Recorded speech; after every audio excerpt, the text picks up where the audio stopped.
Rick's beans are delicious and they're a family favorite. We have two 28-ounce cans of country-style Bush's baked beans. We add to that very simple ingredients. We add about a half a cup of brown sugar and an entire pound of rendered bacon. I do not drain this. If your bacon is extremely greasy, then I recommend that you drain it. But what you see in the bowl is exactly how it came out of the pan. It didn't render hardly any grease at all. I gotta say, this is actually the way my mom used to make them. If you like or prefer, you can sub out the brown sugar for molasses. We have done that in the past. And make sure that if you're going to increase this, then you add a commensurate amount of sweetener, because it really does make a difference. Now these go in a slow cooker and they cook until they're nice and thick. They're not soupy. And that's one of the reasons people love these beans, because they're nice and thick and they're just delicious, and they always come out perfect every single time. I just have a small slow cooker here. You guys have more than one slow cooker? Because I have like 4 of them, different sizes. It just depends on what we're doing. And like I said, these are two 28-ounce cans. In goes our bacon.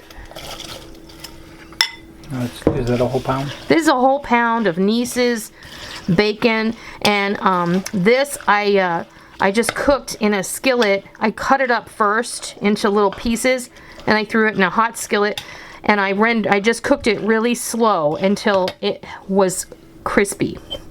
And there goes our brown sugar. Into the slow cooker.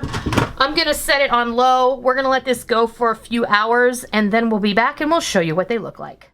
There you have it. Rick's picnic beans are all done. They've been cooking in the crock pot for about 3 hours.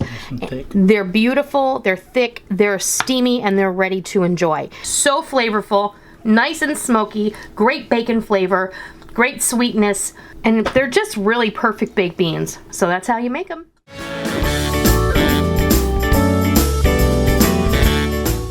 Over the ingredients, and the first thing you need, of course, is corn. This is 4 cups of frozen corn that I have thawed out, so it's not frozen now, it's just at room temperature. It's 4 cups. And then we're going to build a custard using 4 eggs, a cup of milk, a half a cup of heavy cream, and then we're going to add, to thicken it up, a cup of saltine cracker crumbs, 4 tablespoons of butter that I have melted, 2 tablespoons of sugar, and a teaspoon each of onion powder, garlic powder, and black pepper. You can see in the bottom there. All you're really going to do is kind of crack, whisk, and dump.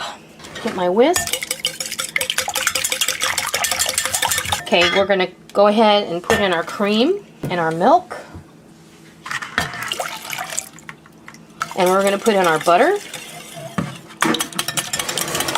This is all going to bake together, and I also have over here, this is just an 8-inch square Pyrex baking dish that I have buttered liberally, and that's what we're going to deposit this into when we're done. We put in our seasonings and our sugar and give that a whisk.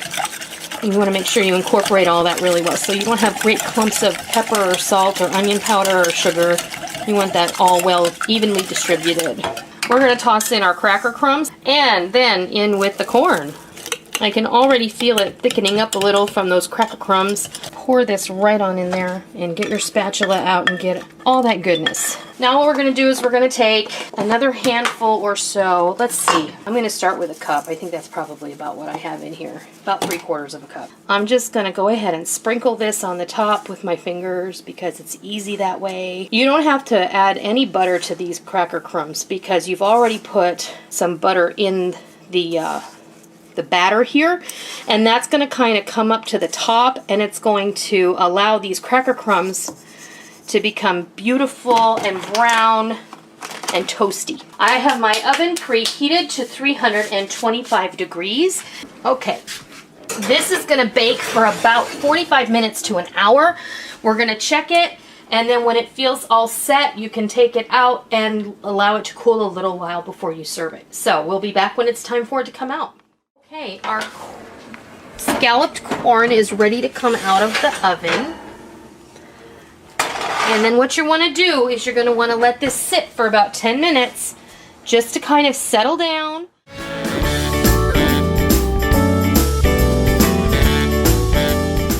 We're going to go over all of the ingredients.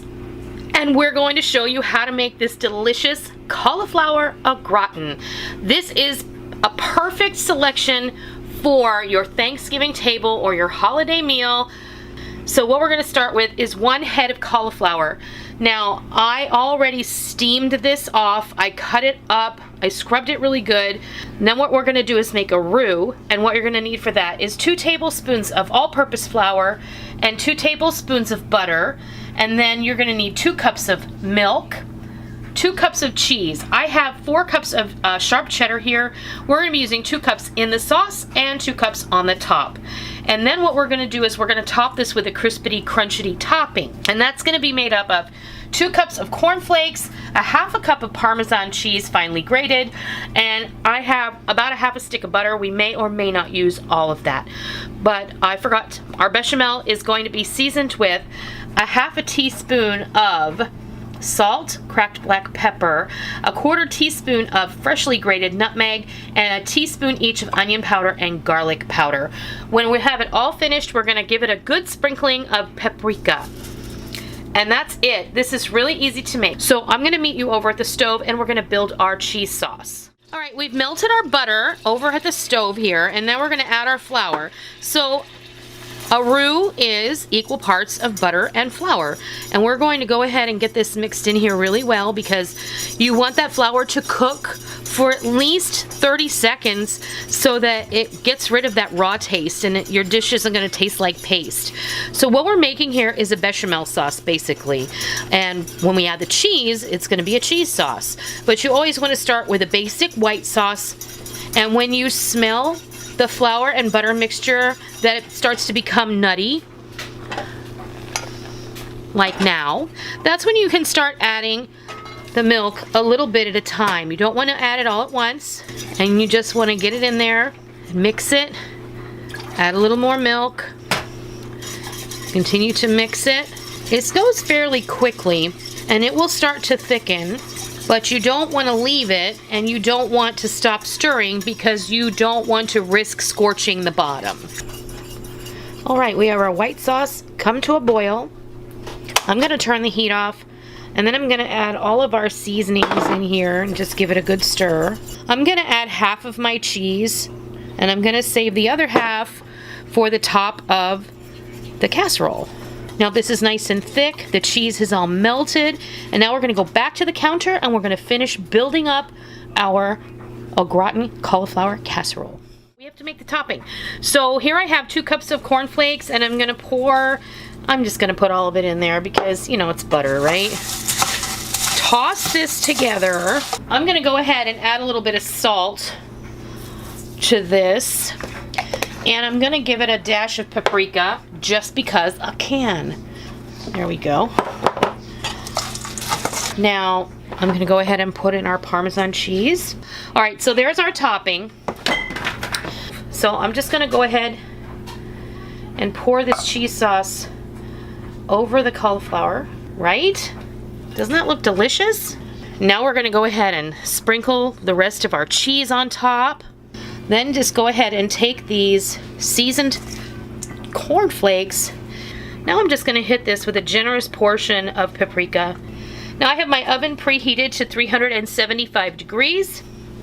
We're going to bake this for 15 to 20 minutes until it is browned and bubbly.